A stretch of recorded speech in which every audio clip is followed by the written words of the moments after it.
Shalom, shalom. Que la paix du Seigneur soit avec vous.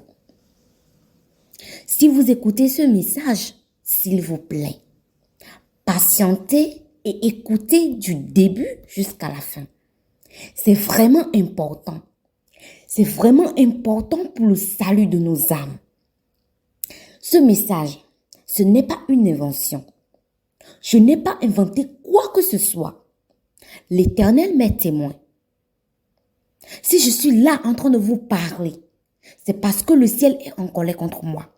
Si je suis là en train de vous parler, c'est parce que le Seigneur est en colère contre moi. Parce qu'il m'a montré des choses. Parce qu'il m'a révélé des choses. Parce qu'il m'a parlé, mais je n'ai pas prêté attention. Je demande pardon à Dieu. Je demande vraiment pardon de ne pas avoir obéi à sa voix. D'avoir négligé sa voix. Le Seigneur m'a montré des choses dans des révélations. 3 fois. La première révélation parle de l'avènement de notre Seigneur Jésus-Christ. Dans la révélation, j'ai vu les éclairs venant du ciel. C'était vraiment fort. Il y avait des tremblements de terre. J'ai vu des éclairs. Vraiment, c'était vraiment très très fort. On m'a montré la terre. Vraiment, c'était vraiment dévasté. Tout était chamboulé. Il n'y avait aucun signe vivant. Que des cadavres. Il n'y a que des cadavres. Tout était dévasté. Tout était chamboulé. Des maisons, tout. C'est comme si c'est la guerre. Voilà. Tout était dévasté. Vraiment, c'était pas joli à voir. C'était pas joli à voir du tout. Tout était chamboulé. Il n'y avait aucun signe vivant. Je dis bien aucun signe vivant. On m'a fait monter plus haut. Non, c'est comme si je voyais toute la terre. C'est comme si je voyais tout le monde entier. Que des cadavres, que des cadavres, que des cadavres, que des morts, partout. Il n'y avait aucun signe vivant. Je demandais pourquoi la terre est comme ça? Pourquoi? Et il y a une voix qui me dit, il y a un jour qui arrive. Il y a un jour de terreur, un jour de fureur qui arrive. Et c'est comme ça que ça se passera. C'est comme ça que ça sera. Oui, il y a un jour très, très grand, un jour très, très, très fort qui arrive. C'est comme ça que ça se passera. Vraiment bien aimé. C'était pas joli à voir du tout. C'était pas joli à voir.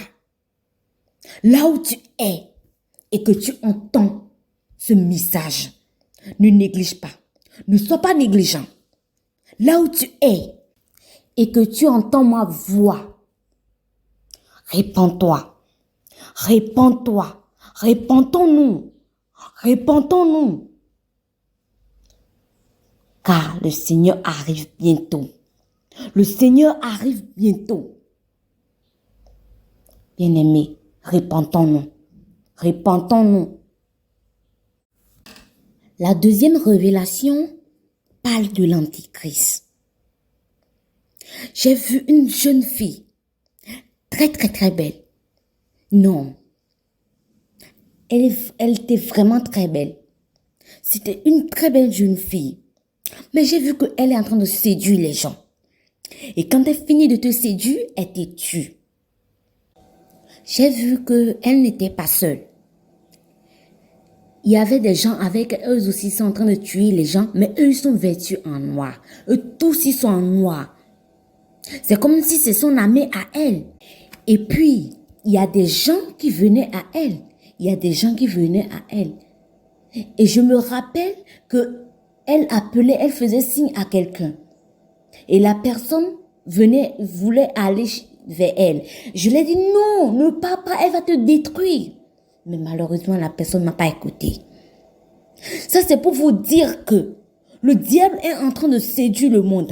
Mais si vous écoutez la voix qui vous dit non, répentez-vous, écoutez cette voix. Écoutez cette voix parce que le temps est vraiment, vraiment, vraiment mauvais. Le diable est en train de séduire le monde. Bien-aimés, ne soyons pas négligents. Ne soyons pas négligents. La troisième révélation parle de la sanctification. Et dans la révélation, j'ai vu que j'étais allongée quelque part. Et il y avait une voix forte qui me parlait. Une voix très très forte. Vraiment, j'ai jamais entendu une voix d'aussi forte. Et la voix me disait, lis dans Marc 4, versets 1 à 8, chapitre sur le parabole du semeur. Et il me dit, et il précise sur le verset 7, là où c'est écrit, une autre partie tomba parmi les épines. Les épines montèrent et l'étouffèrent, et elle ne donna point de fruits.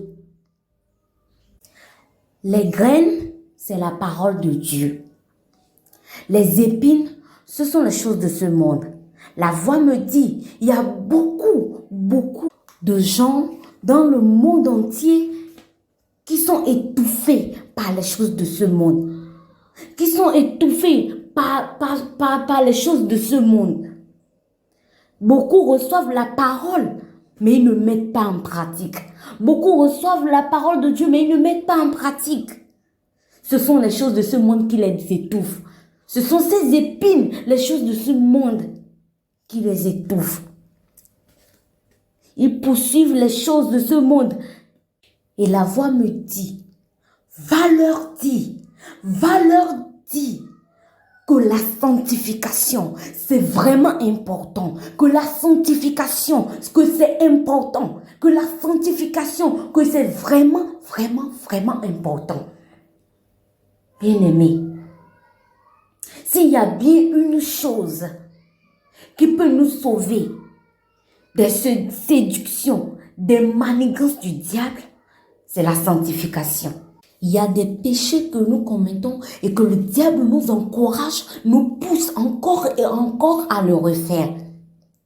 Bien-aimé, si tu fais, quel que soit ce que tu fais et que tu sais que ce n'est pas juste devant le Seigneur, l'impudicité, le vol, tout ce que tu fais et que tu sais que ce n'est pas bien devant le Seigneur, mon frère, ma soeur, arrête.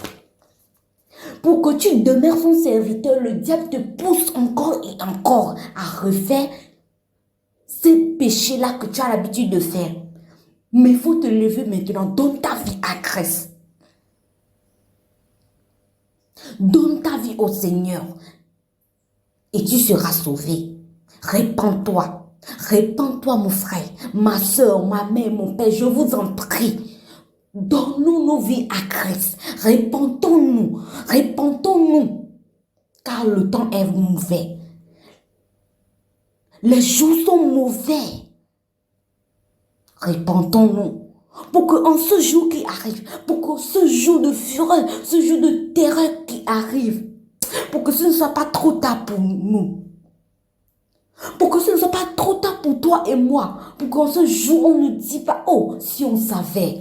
Si je savais, c'est maintenant ou jamais. Il n'est pas encore trop tard pour changer. Il n'est pas encore trop tard pour se répandre. Il n'est pas encore trop tard. C'est maintenant ou jamais. Donne ta vie à Christ. Là où tu es maintenant et que tu entends ma voix, pose-toi cette question-là.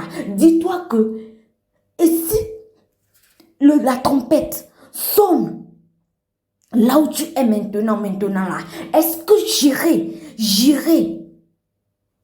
est-ce que j'irai avec le Seigneur? Est-ce que j'irai avec le Seigneur? Est-ce que je serai parmi ces gens-là? Parmi ces gens-là qui l'emmènera avec lui. Est-ce que moi aussi je serai parmi ces gens-là? Pose-toi cette question. C'est cette question-là que nous devons nous poser. Si la trompette sonne maintenant là, est-ce que je ferai partie de ces gens-là que le Seigneur amènera avec lui? Est-ce que moi aussi je ferai partie de ces personnes-là? Pose-toi cette question, bien-aimé. Il faut que nous nous posons cette question-là. Parce qu'il a dit que je viendrai comme un voleur, qu'il viendra comme un voleur. Ne laissons pas les choses de ce monde nous étouffer, nous empêchent de suivre la voie du Seigneur. Parce que ce monde-là, ça va passer. Ce monde est éphémère. Ce monde est éphémère. Mais cherchons plutôt le royaume des cieux. Oui, c'est l'essentiel. Parce que ce monde-là va passer. Mais la vie éternelle, c'est ça que nous devons chercher. Bien-aimés, repentons-nous. Ne sois pas ignorant. Mon frère, ma soeur, ton âme est précieux pour Dieu. Ton âme, le salut de nos âmes, c'est très très important. Si tu as écouté ce message, ne garde pas ça pour toi seul. Partage. Partage pour sauver la vie de quelqu'un. Partage pour sauver l'âme de quelqu'un. Partage-le à tous tes contacts. Je t'en prie. Je vous en prie. C'est vraiment important. Le salut de nos âmes, c'est vraiment, vraiment important. Vraiment important. Répentons-nous, répentons-nous, car les jours sont mauvais. Vraiment mauvais. Partagez ce message pour sauver la vie de quelqu'un, pour sauver l'âme de quelqu'un. Je vous remercie beaucoup d'écouter ce message. Que Dieu vous bénisse abondamment. Merci.